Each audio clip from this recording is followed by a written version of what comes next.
السلام علیکم ورحمۃ اللہ وبرکاتہ۔ ناظرین، آج ہم ذکاوت حص پر بات کریں گے۔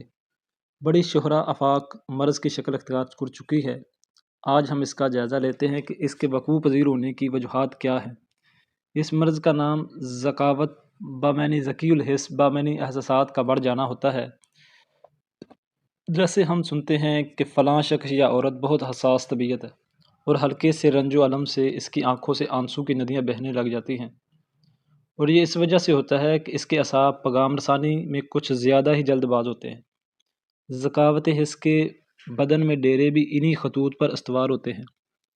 ہم اپنے اعصاب کو غیر ضروری طور پر جنسی پیغامات دے دے کر اتنا ذلیل و خوار کر دیتے ہیں کہ وہ بیچارے آپ کے اشاروں پر ناچنا شروع کر دیتے ہیں۔ کبھی سیکس زدہ خیالات، کبھی سیکس سے لبریز فلمیں، کبھی سیکس زدہ ماحول، کبھی سیکس زدہ ناول بینی، کبھی دل ہی دل میں کوئی حسین سکیچ بنا کر اس کے رومانس، اور یہ ساری کارگزاری اعصاب برداشت نہیں کر سکتے، اور یہ اعصابی جال پورے بدن میں موجود ہے۔ اگر یہ سیکس کے علاوہ کسی اور سمت اس کی ڈور موڑ دیں، جیسا کہ طالب علم، تو اس کے احساسات اور اعصاب اس کو اسٹڈی کی طرف راغب رکھیں گے۔ ایسے ہی سیکس کی طرف احساسات کا میلان انسان کو ذکی الحس کر دیتا ہے۔ اس مرض سے چھٹکارا ہم اسی صورت حاصل کر سکتے ہیں اگر ماحول تبدیل کریں اور سوچ بدلیں۔ علاج بھی تبھی کارگر ہوگا جب ہم اپنے آپ کو تبدیل کرتے ہیں۔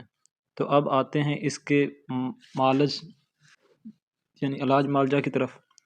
سب سے پہلے غذا سادہ کھائیں، صبح کی سیر کا معمول بنائیں اور یہ نسخہ استعمال کریں: تخم کاہو 20 gram, تخم خرفہ 20 gram, تخم خشخاش 20 gram, تخم Kasni 20 gram, مغز بادام 50 گرام، کوزہ مصری 100 گرام۔